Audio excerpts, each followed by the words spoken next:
¿Qué tal? Espero que se encuentren muy bien. Bienvenidos y bienvenidas nuevamente a Escucha Radical.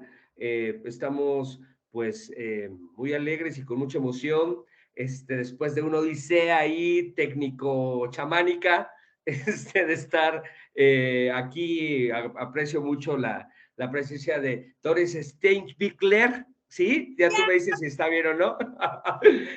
La querida Doris, artista de performance y de noise art, entre otras cosas. Doris, bienvenida, gracias por estar en Escucha Radical y pues te paso la voz para que te puedas presentar como tú gustes. Hola, mucho gusto también. Para mí es un placer de estar participando en esa serie que tú estás convocando. Am, sí, Doris Steinbichler, correcto. Ese apellido es austriaco porque ahí nací, de ahí soy.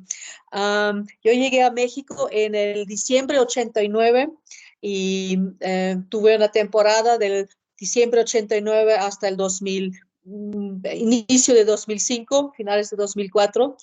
Y en esa, digamos, mi primera, lo que siempre yo llamo primera temporada, me involucré en el medio del arte contemporáneo, del arte del performance, arte conceptual, de espacios independientes, de la Bienal de Radio, inclusive de la música improvisada, o sea, free improvisation.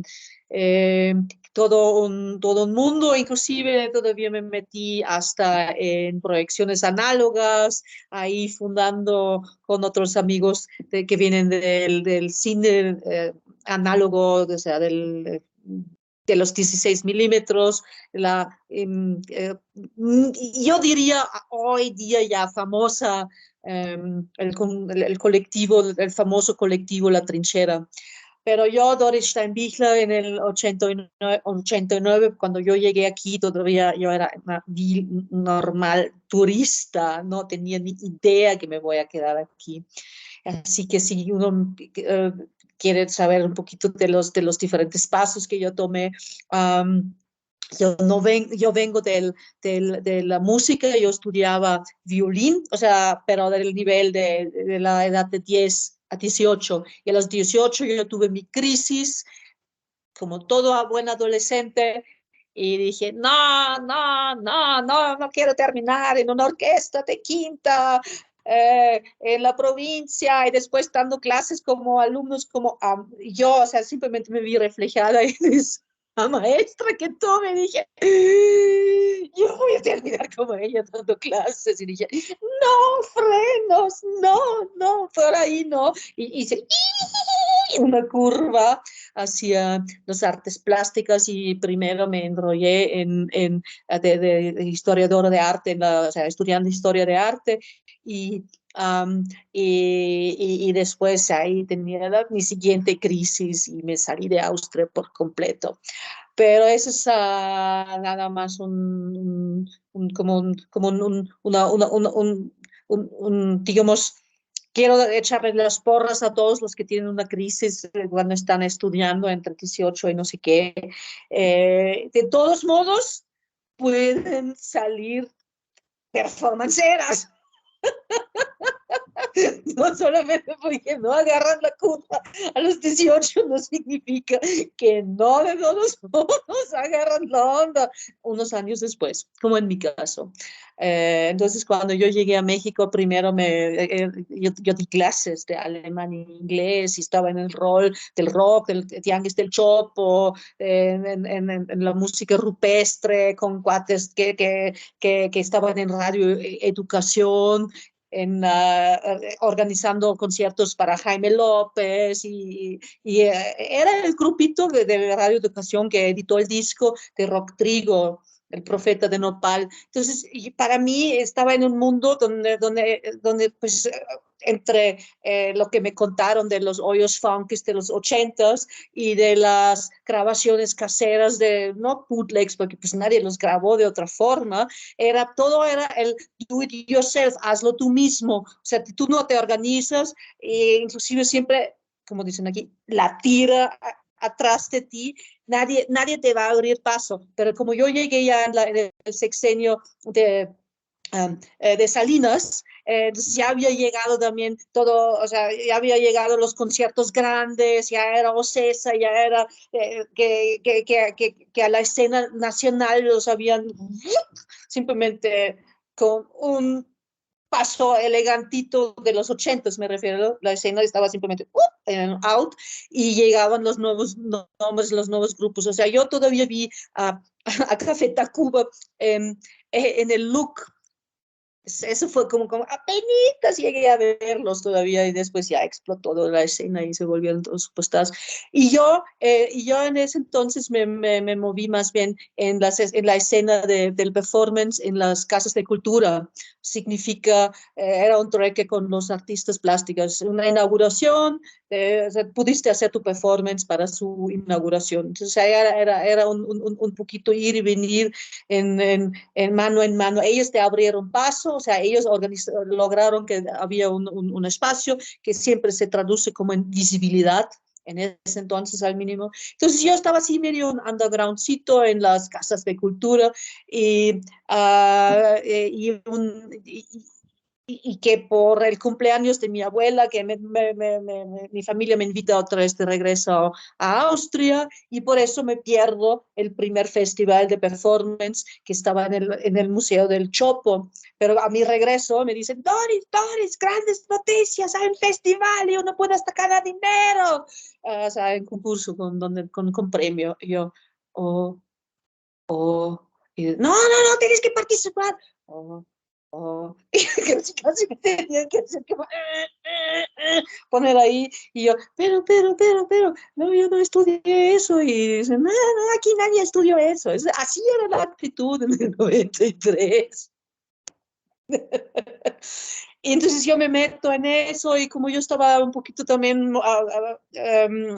antes de estar en México, también en San Francisco, y estaba muy metido ahí en toda la escena también de las nuevas, de la nueva, digamos, las nuevas cosas que estaban pasando ahí, era todo con realidad virtual cosas que todavía no se podían, que hoy lo llamamos diferente, pero en ese entonces era más el gran hype era los Googles para ver realidad virtual y poder imaginarse que existe un futuro con otra corporalidad.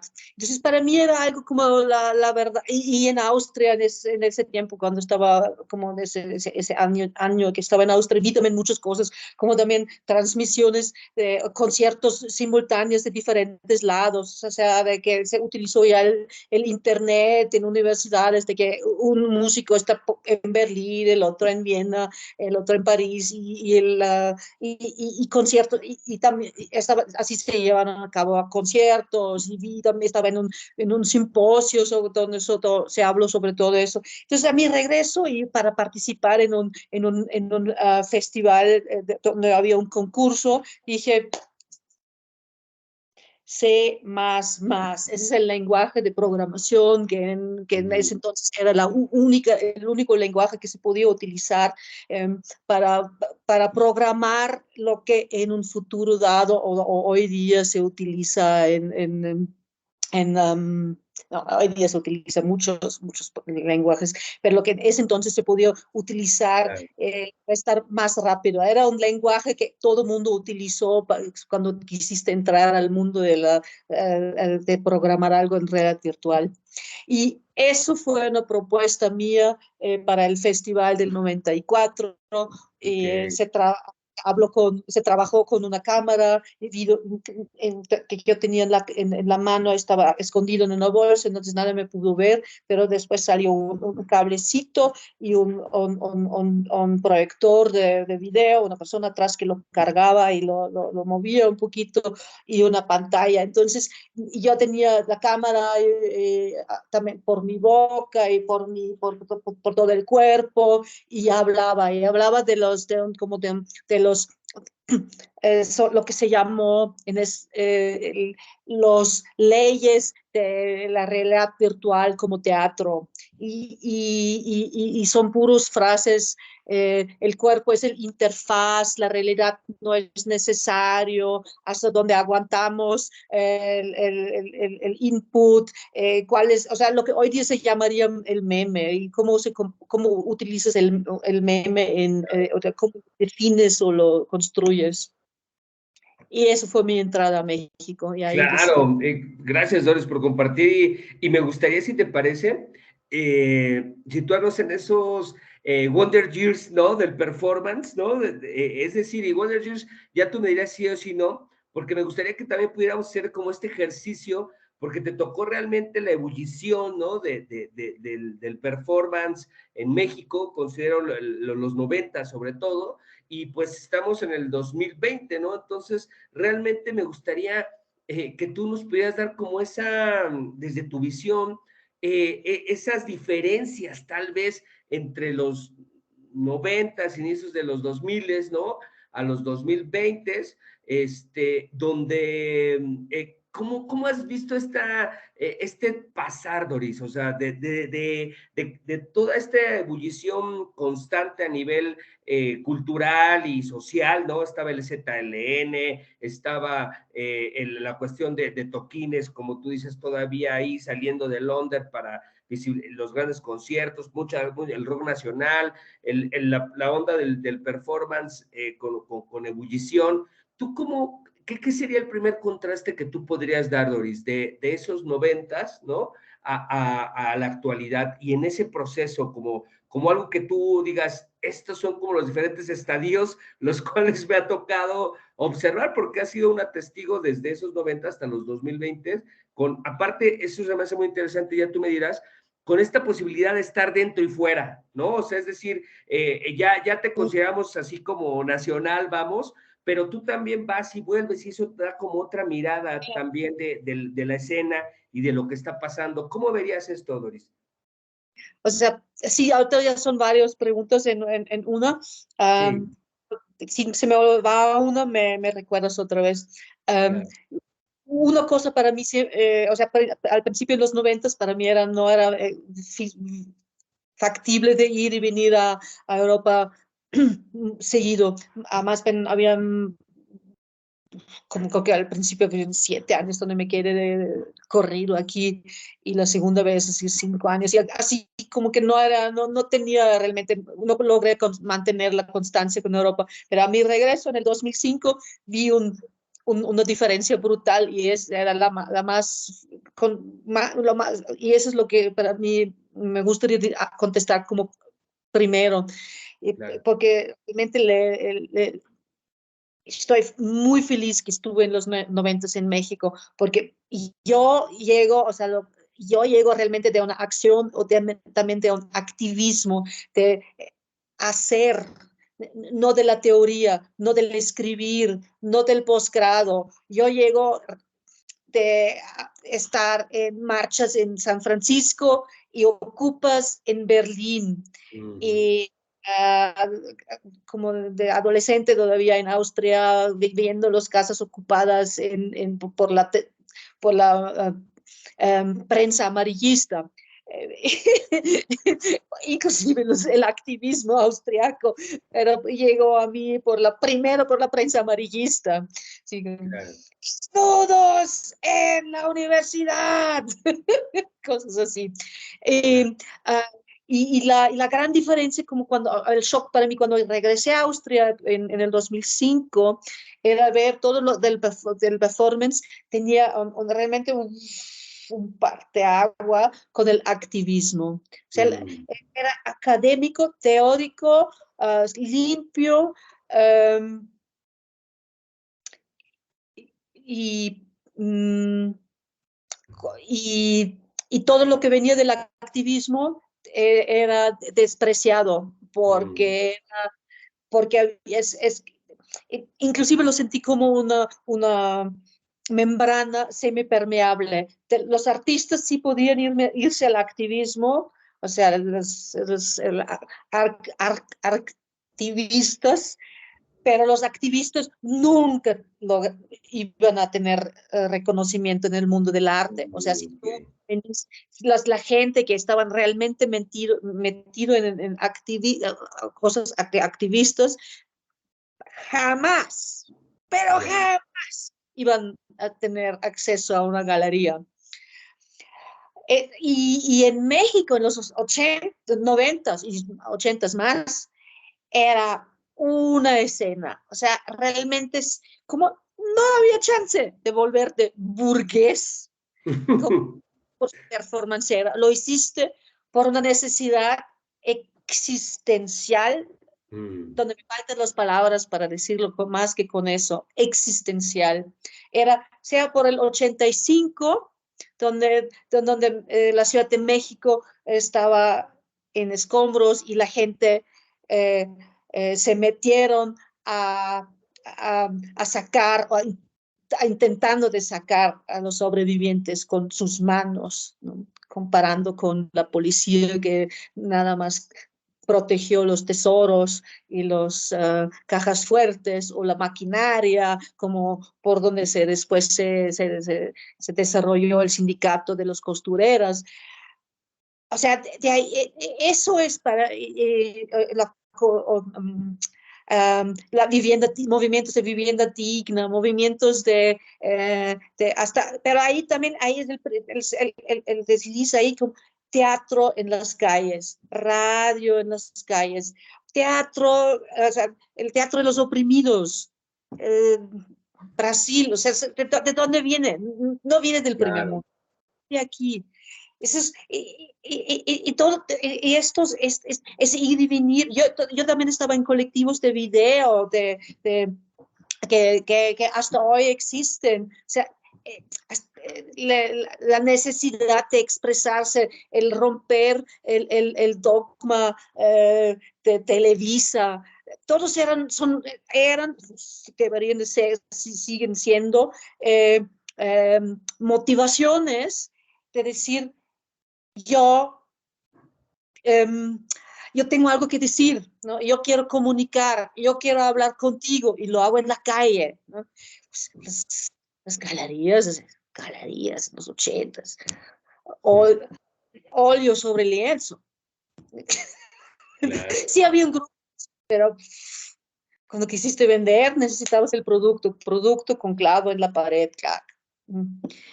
Entonces los performanceros de por sí eran unos nerds, no solamente obsesivos, pero también obstinados, completamente aferrados, yo diría incompatibles. Y Citrino ha hecho varios dibujos sobre las diferentes maneras de cómo vieron los performanceros. No los tengo a la mano, pero sí, son legendarios. Pues entonces eso para mí lo que yo vi como más bien como una, una, un mundo donde la necesidad de decir algo te hizo acercarte al performance, porque pues ahí no habían leyes todavía, no habían escuelas, no había... Y, y entonces ahorita regresando al desarrollo de lo local, pues como siempre, o sea, al principio hay una enorme apertura y después pues hay subescuelas Mm, y hoy hay una gran variedad, o sea, la verdad, lo que hacen las chavas en las marchas es claro. mucho más de lo que, cerca de los 70s y inclusive de los 80s, o inclusive de los principios de los 90s, o obviamente más cerca de los principios de los marchos con el apoyo de los zapatistas, Claro. que el mundo del performance. Mientras en el mundo del performance también ya logras a tener pues subsidios, eh, eh, residencias, Ujú. intercambios, libros impresos y tesis escritos, o sea, yo me acuerdo cuando en los 90 era la primer tesis sobre un performance, entonces así como, ¡ah! ¿Sobre quién van a escribir? Claro, claro, sí. Sí, y en esto que, digo, en esto que, ¿cuál sería para ti? Me queda claro, justo como tú dices, ¿no? Esa efervescencia, esa cuestión muy directa con lo social, esa cuestión, y cómo ves esta transición noventera, ¿no? Hacia los 2000, ¿no? 2010, y luego otra década que pues ya está ahí, ¿no? De los dos, vamos a ponerla en paquete, ¿no? Para no hacerla tan seccionada, pero tú, ¿qué tajante de diferencia verías entre el performance del 2005, 2020 al de 1990 al 2000? ¿Qué verías como en la escena, en lo que se dice, en las propuestas, en los festivales? ¿Tú qué diferencia verías, Doris? Que pudiste dar, o sea, pudiste ser artista conceptual, tener una galería y tener un ingreso, y, producción, reconocimiento, trayectoria, currículum. mm, que pu- Claro, claro, que claro. pude de artista conceptual. O sea, lo que pasó a finales de los 90 es que existe un excelente libro, El Cubo de Rubik, que, donde se ha hecho hasta un análisis muy específico cómo fue cambio los financiamientos en los 90 atrás del FONCA la incursión al final de cuentas de varios artistas mexicanos en el mercado de arte internacional. Mm, Claro, claro. Sí, que eso fue la como tú dices, galería. muy palpable, ¿no? Y la otra decía que estamos ahí coqueteando con los noventas, ¿no? En esta misma efervescencia, ¿es esa inercia la que te lleva a fundar, a elaborar Epicentro? ¿O cómo es esta onda de Epicentro? Porque se vuelve también un ícono del performance, ¿no? Un ícono de la exploración, de la experimentación, de que se convivían muchas cosas, ¿no? Entonces, qué te voy a decir? Sí, vamos, aquí armemos esto, y cómo fue el desenvolvimiento del mismo proyecto. Ujú. Qué bien. Creo que se me olvidan de mis cosas que tengo que mencionar. Sí, cierto, abrí ese espacio. Am, pues ahí sí, ojalá que se recuerde o se recordará el epicentro como un lugar de creatividad y de libertad y un laboratorio, hasta con un aprendizaje informal, o sea, me refiero informal en el sentido de que no había clases de estudio, pero uno aprendió viendo a otra gente, o sea, era una mezcla también, el confluir de muchas escenas. La verdad, yo tenía, aparte que tenía obviamente siempre muchos extranjeros ahí, pero también, y mujeres, pero también tenía muchos antropólogos, sociólogos, músicos, y de los artes plásticos, bailarines, gentes que escribían, o sea, era la composición, el tejido social era insólito y loco. Um, yo, bueno, pues ya que quede grabado, me declaro romántica empedernida en ese sentido, porque yo me quedé realmente impactada cuando llegué a México de cómo me hablaron sobre los ochentas y muchos de las cosas donde se tenía que batallar y que nunca entraron a ningún historia oficial o escrita en ese, oficial, escrito, digamos, sobre papel, o sea, la tradición de la historia oral era realmente es algo vivido, es realmente vivido. Aquí llegué y oí, me contaron a otra vez y otra vez, y todo era así como una existencia mítica de seres que trabajaban mucho y dejaban un gran legado. Pero el punto clave era el brillo en los ojos, la gente cuando me lo hablaron. O sea, yo no estuve, me lo platicaron, pero yo pude ver lo que dejó en la gente, ese brillo, esa fascinación. O sea, para decir casi con la lágrima, cómo se llenaron la gente, haberlo vivido. Eso es donde dije, Claro. yo logro eso, aunque con una sola persona que hable de mí así, mi vida valió la pena. ¿No? Claro. Entonces, yo, la neta, yo nunca estaba enamorado de que me dan el reconocimiento por el dinero, pero cómo hablan o sea, cómo se incierta esto en la historia oral, así en ese caso de México. Y, y, y en ese sentido, soy romántica. O sea, yo sé que al final de los 90 ya existieron los lugares como Temístocles y la panadería y ya estaba, todo estaba encarillado de que del big business, del dinero con arte conceptual y que entras a ya, galerías en París, en Nueva York,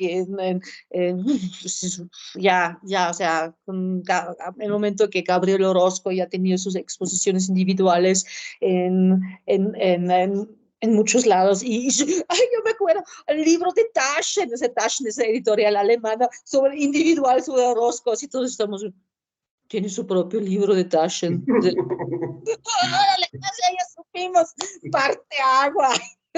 Claro. Y eso era de todos modos el contexto. Entonces yo tenía de repente esas posibilidades por mi propia familia que me apoyaban de pagar las rentas de un espacio y dije, lo hago. Y dije, trato de llegar hasta donde llego, hasta donde llego, punto.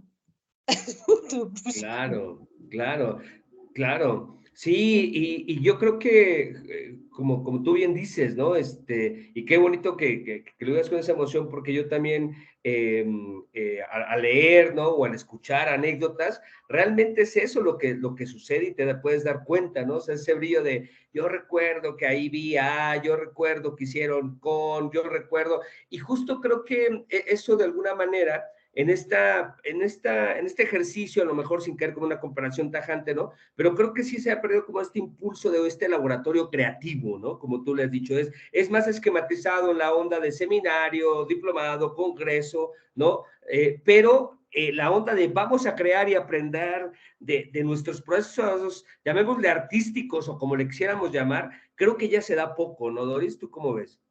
Eh, eh, eh, en realidad vivimos en un mundo donde hay un dogma de nunca fallar. O sea, si tú fallas, tienes normalmente miedo de hacerte el ridículo o al final de cuentas muy básico de estar excluido de la tribu, excluido de un ingreso, ¿no? Excluido de ser amado, excluido de pertenecer.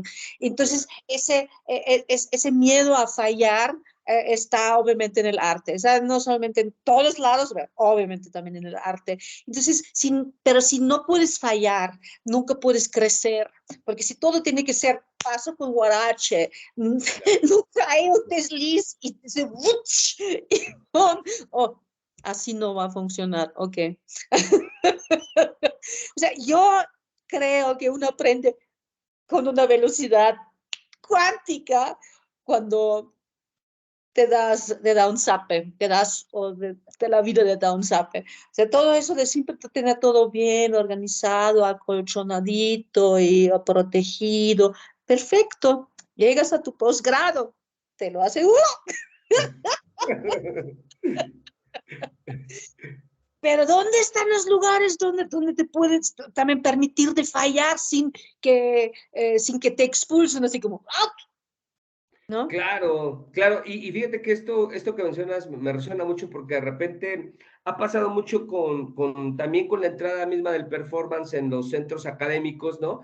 Donde de repente hay esta cuestión como de declinearlo, ¿no? De darle su shineada, pero no hablas de esto, o no me vayas a alborotar a la gente que está sucediendo acá. Es decir, de alguna manera se sigue viviendo, ¿no? O sea, y claro, como tú bien dices, si le tememos al error o al fallo, pues va a ser difícil que sigamos avanzando en esto. Y de ahí, Doris, quería brincar, si te parece, a esta, me gustaría decir gusto, no sé si será fascinación, ya tú me dirás, por la radio, ¿no? O sea, lo vi en estos dos ejemplos, ¿no? En este proyecto de los 90, ¿no? La Bienal de Radio, pero también lo vi con Epicentro Radio, Epicentro Radio, ¿no? Que retomas ahora, ¿no? Entonces, ¿qué hay cómo conceptualiza este poder de la radio, de las ondas, de lo que se dice? ¿Cómo te aferras a este proyecto? Porque a mí se me hace bien bonito, bien interesante, más en este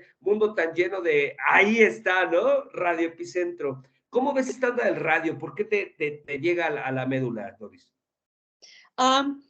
Pues porque lo mismo, porque abrí un espacio que es más como centro social que una galería. Yo estoy seguro, psicoanalíticamente tiene que ver con querer crear una nueva familia, o sea, una familia creativa. Hoy día se llama mucho arte relacional. Yo en ese entonces, en los 90, no lo llamé arte relacional, yo estaba siempre estaba todavía en los 70s, donde se tomaban espacios como ocupas, y se decía, para tener también ideas frescas o ideas nuevas, necesitas también espacios libres, o sea, pensamientos libres en espacios libres, y espacios libres deben que también es comunicación libre, o sea, también tiene mucho que ver con romper el dogma de los medios, tiene mucho que ver con no dejarte engañar con los medios masivos, que era todavía en los 70s muy importante ese tema, en los 70 y los 80s, de salirte de creer como, digamos, contarte una otra realidad, ¿no? Las posibilidades que tal vez Estados Unidos no son los buenos. Claro. Ajá. Tal vez, ¿no? Claro. No todo lo que te dicen sobre quién empieza guerras, por qué, es toda la verdad. Tal vez los anuncios no son no tienen lo mejor de ti. Si te ven, o sea, existe esa frase, las empresas nada más quieren lo mejor de ti, tu dinero. Claro, claro. Pero bueno, en realidad es un um,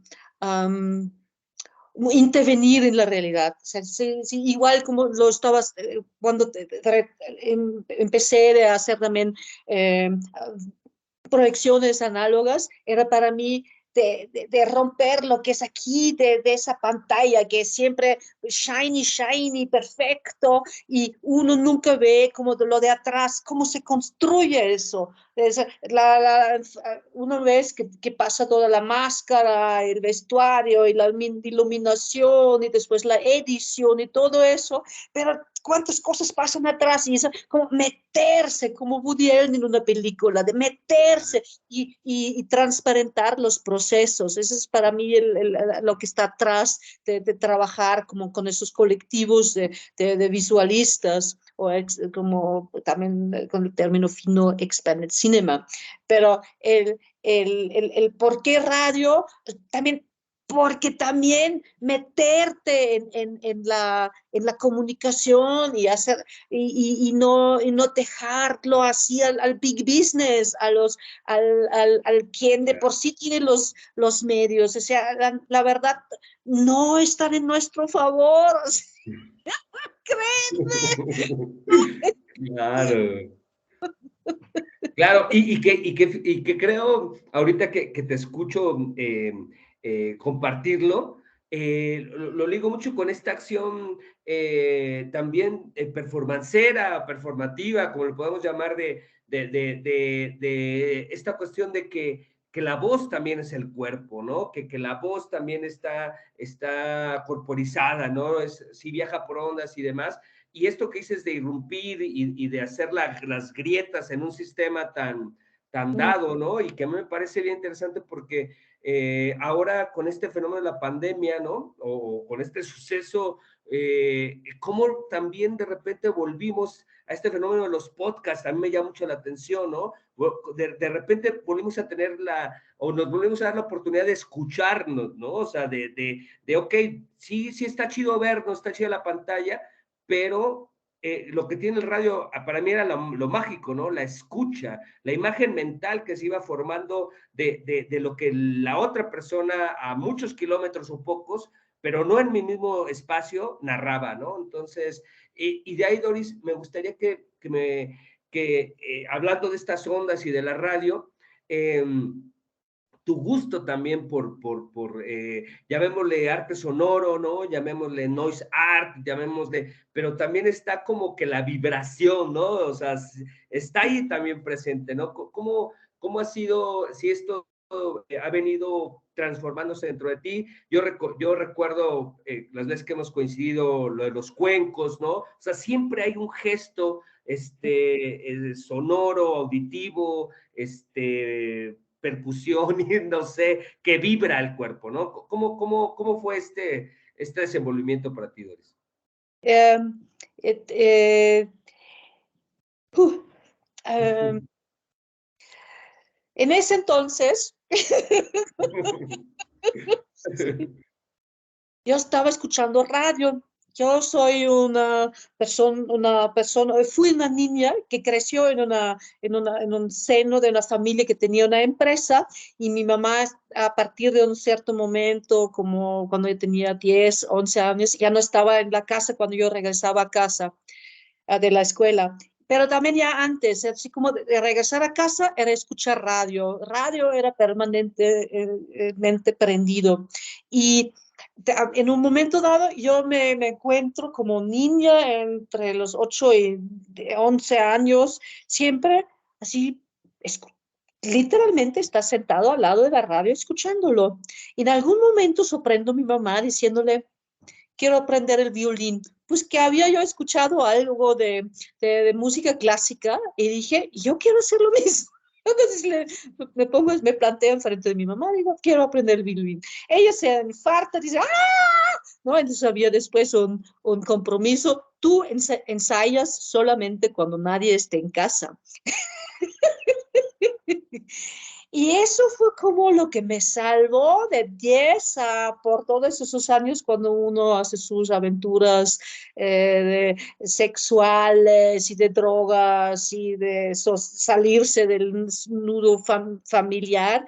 Y yo tenía mi violín donde yo tenía un momento diario donde podía apagar tiempo y espacio y entrar en un flow y nadie me escuchaba, era yo el violín y no, única cosa que importaba era de si pongo el dedito aquí, por allá. Ese era como mi mundo se redujo a cerrar los ojos y estar exclusivamente sintiendo, porque es una corporalidad, y escuchando. Y me dio una base. Me dio una base de cómo entrar, digamos, adentro, pero salirse de la realidad imperante de los deberes. Y ese es mi trasfondo. Y de ahí, después tenía otra vez, ¿no? Lo que dije, mi crisis de no que dejé todo, aventé el violín y lo odio.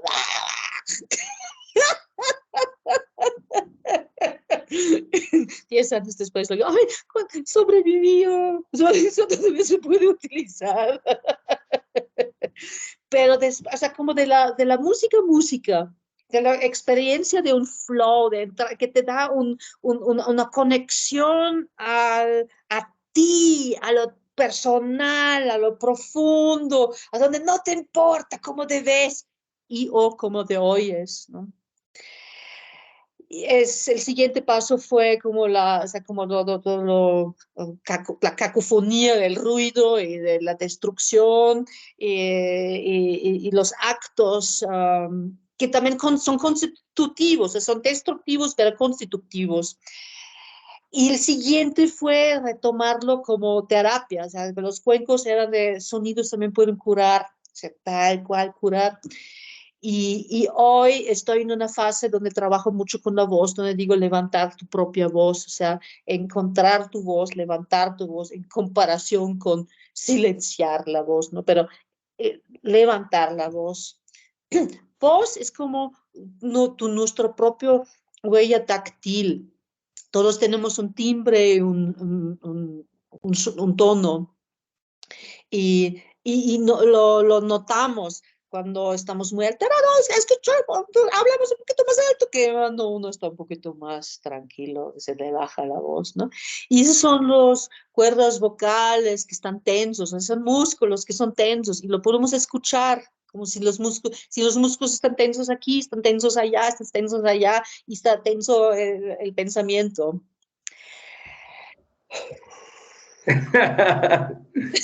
No, gracias por compartirlo, porque yo creo que en este continuo vamos, ¿no? Por lo menos que ahorita nos situamos, ¿no? Que ya has planteado como no solamente de los 90, sino tus primera infancia, ¿no? La radio, más estas cuestiones que se van encarnando, ¿no? Y que de alguna manera nos van también acompañando en el durante. Y de ahí quisiera saltar, Doris, ¿te parece? A Resist, ¿no? Es decir, hay como estos experimentos estas experiencias, ¿no? Y creo que el Resist, desde el puño, ¿no? Desde el título, desde el eslogan, por así decirlo, ¿no? Claro, el puño, ¿no? Habla mucho de esto que seguimos, bueno, que nos has compartido en esta charla, ¿no?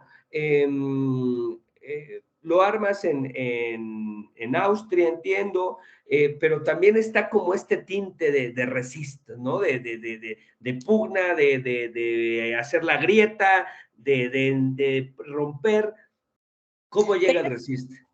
Pero el resistir como autoafirmación, no el resistir de que estás casi ya en el suelo y todavía vivo, no, autoafirmación. Es como resistir el dogma de normatización, resistir el dogma de,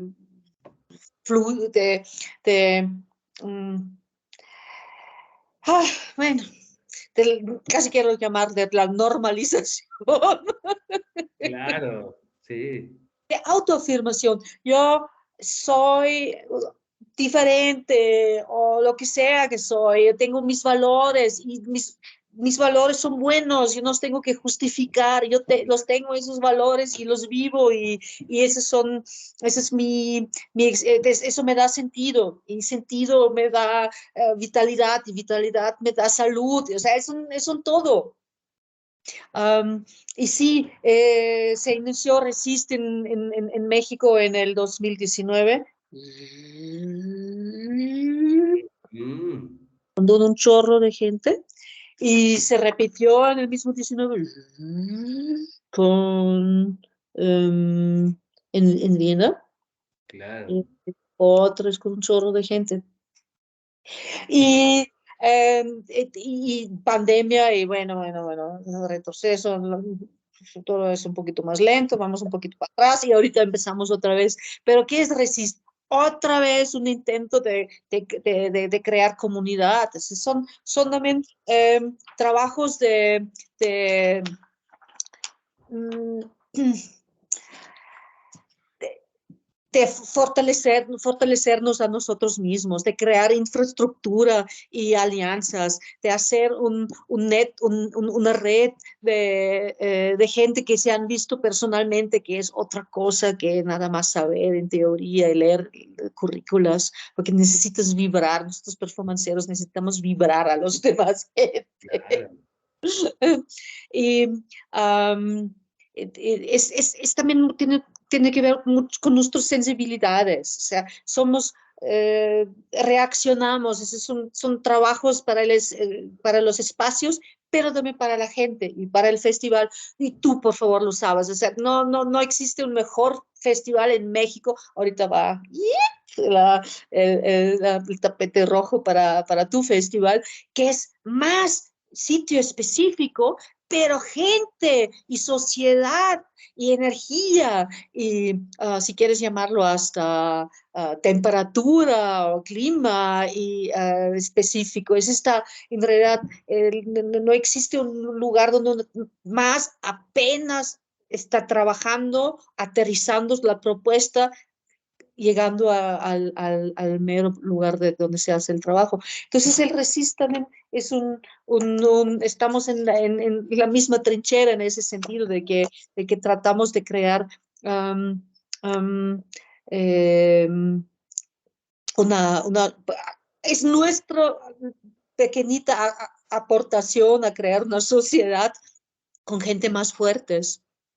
Claro, y digo, esta opción me resuena mucho porque creo que en el, llamémosle gremio, llamémosle manada, llamémosle como le queramos llamar, de performanceros y performanceras, y creo que realmente coincido contigo, ¿no? Estas posibilidades de encontrarnos, ¿no? De ver cómo trabaja y cómo crea, ¿no? Cómo escoge los materiales, ¿no? Y al mismo tiempo cómo estás compartiendo la comida, ¿no? Es decir, es una locura, pero es algo increíble, ¿no? Y el tejerlo, ¿no? En este caso tú como organizadora del Resiste, creo que es algo bien interesante y siento yo bien gratificante. Es un chingo de trabajo, como tú lo sabes, pero es bien gratificante, ¿no? Y de ahí quería saltar, Doris. ¿Tú crees, ¿no? Y de verdad creo que vuelvo a esta cuestión de, tú tienes a mí me gusta mucho esta mirada porque sí estás dentro, pero también estás fuera, estás dentro, estás fuera, ¿no? ¿Tú crees que el gremio mexicano hay un gremio de performanceros que estemos así como creando en comunidad o qué área de oportunidad le verías al gremio performancero por hacerlo en México? Pero imagínate exactamente lo que tú haces ahorita con esta aportación de las entrevistas y después el trabajo, de colgarlo en YouTube, darle todo un sentido unificador, por llamarlo escucha radical. Sí, correcto. Eso todo Sí, es creas también un gremio, porque yo puedo escuchar las historias y sí he escuchado varios como los antecedentes de varios compañeros míos que no supe, que son fascinantes. Todos hablamos de nuestras historias diferentes, tenemos diferentes maneras de dónde nos acercamos, de la foto, de las artes plásticas, yo como del activismo, de la música, del azar. O sea, no termino de darme cuenta cuántas posibilidades hay. Eso, pero me da una cercanía a esa gente porque se me vuelven humanos, no solamente el performance que vi tal vez en un momento y luego uno no tiene tiempo para todas las pláticas que uno quiere tener con nosotros. Entonces, lo que yo veo como de un futuro posible sí es un- una, como una unión, ¿no? Pues, no quiero llamarlo luego como algo, como formal, como un sindicato, pero vernos más realmente como con problemas similares, ¿no? Con menos competencia, ¿no? Con menos competencia, más problemas similares, ¿no? Porque al final de cuentas, divide, vencerás, ha funcionado hace 2000 años, va a funcionar por otros 2000 años. Y cuando siempre se trata de negociaciones, cuando estás representando, o sea, cuando se sabe de que hay mucha gente respaldando un postulado, estás respetado de otra forma y tus necesidades están vistas de otra forma. O sea, si se habla simplemente de circunstancias de trabajo decentes. Claro, claro, totalmente. Y que a su vez súper necesario, ¿no? Más en esta precarización, no solamente del performance, sino del arte mismo, ¿no? En México y en el mundo, ¿no? O sea, esta cuestión de, voy a conectar aquí en la pila, esta cuestión de la precariedad creo que es algo bien importante que de manera conjunta, ¿no? Como dices, pues yo creo que sería un buen tema que nos pudiera unificar, ¿no? Cómo logramos, a mí se me hace increíble, ¿no? Cómo no hay una cartelera de performance en cada estado, ¿no? O tú dijeras a lo mejor no en cada estado, pero sí en ciudades como Monterrey, Ciudad de México, o sea, permanentes, ¿no? Como la tiene el teatro, como la tienen las artes visuales, ¿no? Entonces, y que no hay como este acceso, ¿no? A presupuestos gubernamentales o muy esporádicos para el performance, ¿no? Entonces, estaría buenísimo, Doris, ahí hay que armarlo. Hay tarea por hacer. Un seguro social para los artistas. Claro, totalmente, mínimo, ¿no? Mínimo. Claro, Dori, vamos ahí rumbo al final, pero me gustaría mucho, siempre hay alguna serie de preguntas que me gusta hacerles, y la primera, Doris, te haría, ¿para quién hacer performance, Doris? Oh, wow. ¿Para quién? No, pues había momentos en los 90 cuando yo me financiaba cosas sola, o sea, no había institución, nadie me había invitado, o sea, como si casi es como si tú agarras tus chunches, te vas a la calle y tocas, o sea, realmente, pero ahí sabes porque para quién tocas, porque pasa la gente enfrente y se paran, no se oyen, pero sí había momentos donde me preguntaba, oye, o sea, ni quién me invita, ni quién me quiere de mí. Entonces, ni quién me documento, ¿para quién lo hago? Y ahí me di cuenta, agarré un momento, literalmente, permíteme que me vuelva un poquito esotérico, le dije, para el universo, o sea, para que se haga, Claro. para que existe esa energía en el universo. Eso para mí era el momento suficiente. Dije, órale, con eso puedo vivir. Claro, Claro, no da para comer, yo sé, pero al mínimo el sentido, o sea, no me faltó de por qué lo hago o para quién lo hago. Y si nadie me pega, lo hago para el universo. claro. Y la otra sería, Doris, ¿por qué? ¿Por qué hacer performance, Doris? A mí me da sentido en la vida y a mí me da una voz, me da una posibilidad, me da comunicación. No solo, además, conozco gente maravillosa, o sea, mi círculo social, no solamente a ti, pero son gente muy especial, muy fina, muy en la búsqueda. Son gente que realmente se preguntan cosas. em, de la experimentación de comunicación, y para mí performance tiene mucho que ver como la parte liminal de la comunicación, así, donde ahí se discute apenas cómo comunicas, porque ya no es con palabras, no es como con danza, no es con la música, es con esa libertad donde puedes estar como plastilina utilizando lo que tú quieres.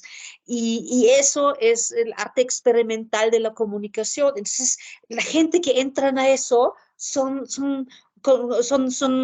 especialistas también de comunicación no verbal.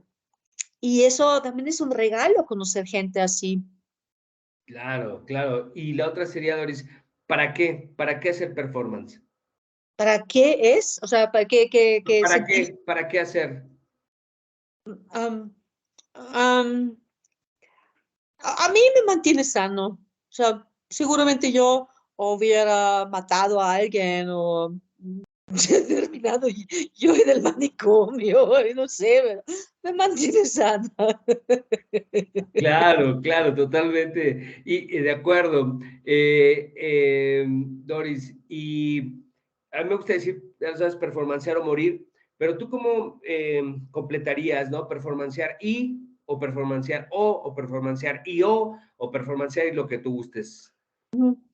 Am, tengo que admitir que sí oí varios de los invitados anteriores y yo así para mí ya contestaba esa respuesta primero también con algo que otros ya lo decían, entonces tengo como esa exigencia de encontrar un nuevo término. Pero por mi primero sería performancear y vivir, porque quiero vivir, pero también me gusta performancear um, y explorar. Claro, Entonces, claro. Claro, gracias, Doris, gracias. Pues, Doris, un placer, un gustazo, se nos hizo platicar, se nos hizo, te agradezco por tu presencia, por tu interés, y algo más, Doris, que quieras añadir, adelante. uf, um, eh, resisto. Aguanta, Gustavo, tú también. Aguantemos, Doris.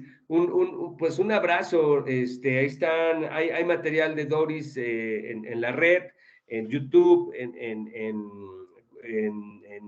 la página, ¿no? Entonces, pues ahí está la invitación, Doris. Un gran abrazo y pues que la acción no pare, Doris. Resist.